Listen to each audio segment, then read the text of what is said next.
What's up, y'all? Okay, so interesting, this one popped out, so we'll take it too. That's beautiful. I cannot find it's not only my favorite deck, it's the deck that I've been using since day one, since I really started like trying to do tarot on my own and doing it on here. It's been over a year, well, not quite a year that I've been doing it on here. And it's been time to get some new decks, but I have no idea where it is because I keep it in one spot and it's not there. So I'll be tripping a little bit. All right, so I got this other deck out and I shuffled them a few times and split the deck. And on the bottom half, we have the Heirophant on one side and the Queen of Wands on the other side. And I'll show you guys the cards. So this one's the Heirophant. It's the rat preaching to the other rat, to the other rat posse. And this is the Queen of Wands. And I immediately thought of like Nala from Lion King, because it's a lioness. So these are all like animal cards. And there's a little crow holding her wand. And I remember Nala had like some character. I cannot think of. It was a bird, wasn't it? I can't think of the bird's name. Wasn't it the bird that like flew? Maybe there was two little characters that like hung out with her. Because I know Simba had Timon and Pumbaa, but Nala spoke to some of the other animals. I cannot think of the bird's name. And then it got me thinking, like, so I just thought that was interesting that it landed on these two, because okay, so they're not looking at it. So I thought we would like just talk about them, maybe like do a character study or whatever you want to call this. So like they're not facing each other, they're looking away. And the Queen of Wands is like in nature. She's like surrounded by nature and sunflowers. She's like smelling the flowers, and she's got her little companion carrying her wand. And she's in her element and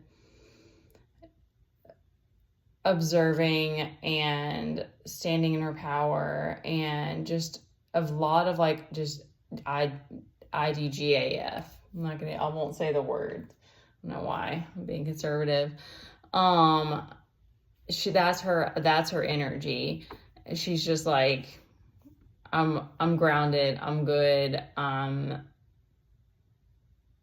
taking it all in. And I wouldn't say carefree, because she's focused. So she's like, I've got my mission, I've got things I've got to do, but she's not like, she's detached. So, but then we've got this Heirophant over here, and he's busy. He's like, I have people to lead. I have things to do. I'm trying to think like what his energy is like. He's a little bit mischievous. He's a little bit, you can tell that he lies. Like he uses his words and his power to his advantage. Like he's knows how to work the people, and he knows how to get the job done. Like that's the big energy that I get from him, because the Hierophant is like one of the higher characters, and so roles to play, and he's like a rule maker. So it's like, because he has this crowd of people around him, so it's like it could be because of through manipulation that like he gets people, but regardless, like they look to him to like keep him on track. Like he's got keys. He keeps some sort of structure, some sort of order, but I need to study that one. I don't know what all the reasons are that, because he has an element of like free thinking and wanting to continue to mold things. Like there's something about his energy that's like, but there's something about it that's a little bit underhanded. It's like I don't know if I want to say a recklessness, but like rats are, because it's a mouse, and rats are kind of reckless. Like they tear things apart. I've had that happen in my car one time when we used to live in Florida, and it was out. Like I had rats like tear through the wiring, and we had to go get it fixed. So it's like, they're like, if mice get in your house, or pest animals. So he's like a little bit pesky with people. Like he's like willing, he's like, I'm gonna do what I have to do to get the job done. Like it's like, he's responsible. Like he knows that he's a leader, and that he has to like, he has responsibilities, and he has tasks that he has to get done. He's like, if I have to do something underhanded to get it done, I'm gonna do it. So he has that like air about him. And then the Queen of Wands is like,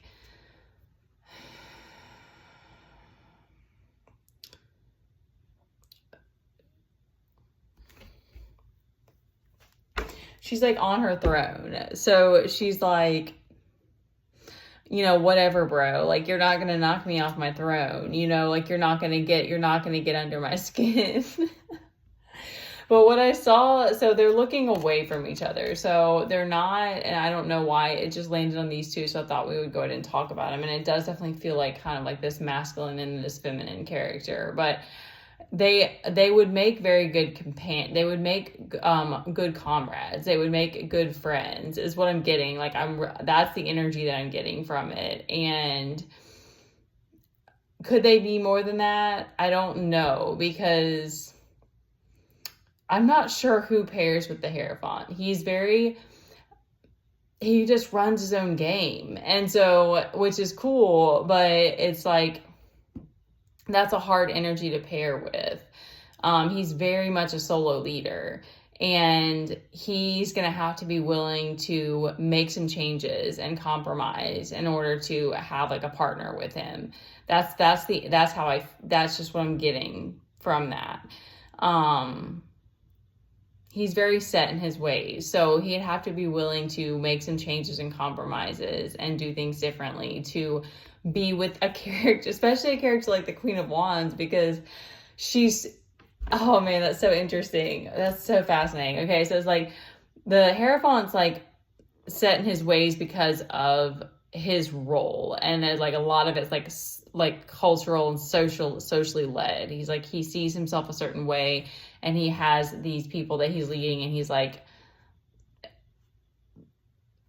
it's the attention, or it's the accolades, or it's the could be a bigger picture that that drives him. But then the Queen of Wands is like earthy. She's like grounded, and she's like grounded in herself, as like her identity is like connected to nature and all of the elements. And so they're both stubborn in their own way, and they're both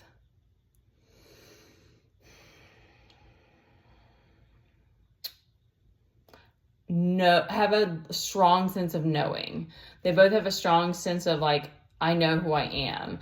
And so that's going to be very difficult, as more than like a friendship.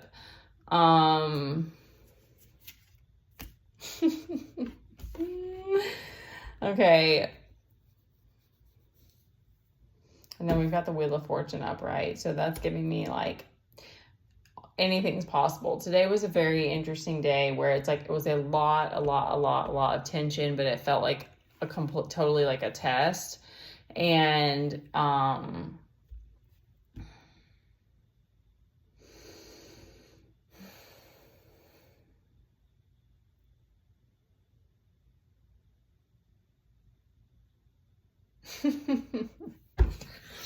okay, I got carried away with this.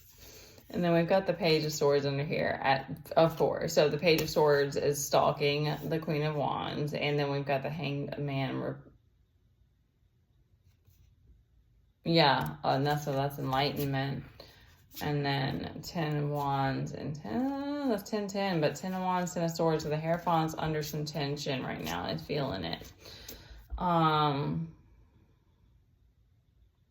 think it's going to be up to, you know, the individual if you want to make the compromises and the changes in order to go from 1 to 2, or 1 to 3, I guess, depending on how you look at it.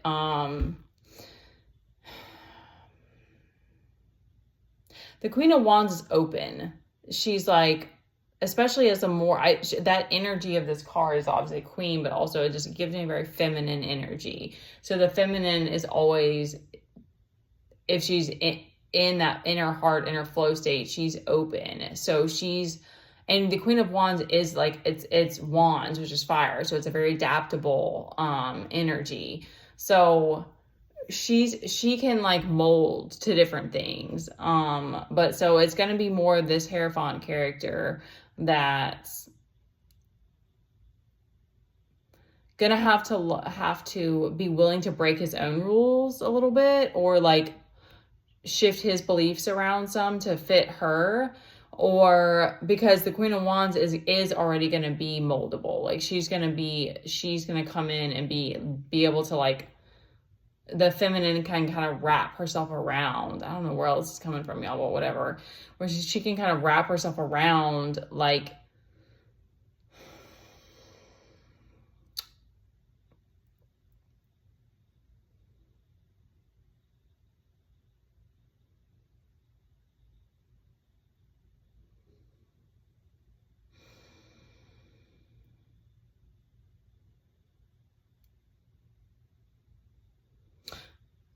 okay, so she's led by, like, her sense of knowing, her groundedness with the earth. And so she's running solo. So she's like, I don't have to have a masculine with me. Like she's got it going on. She's got herself centered, but she can mold to a masculine. It's just, can the Hierophant be with a feminine character and be in that space without trying to control her and without trying to force her to change to meet his demands?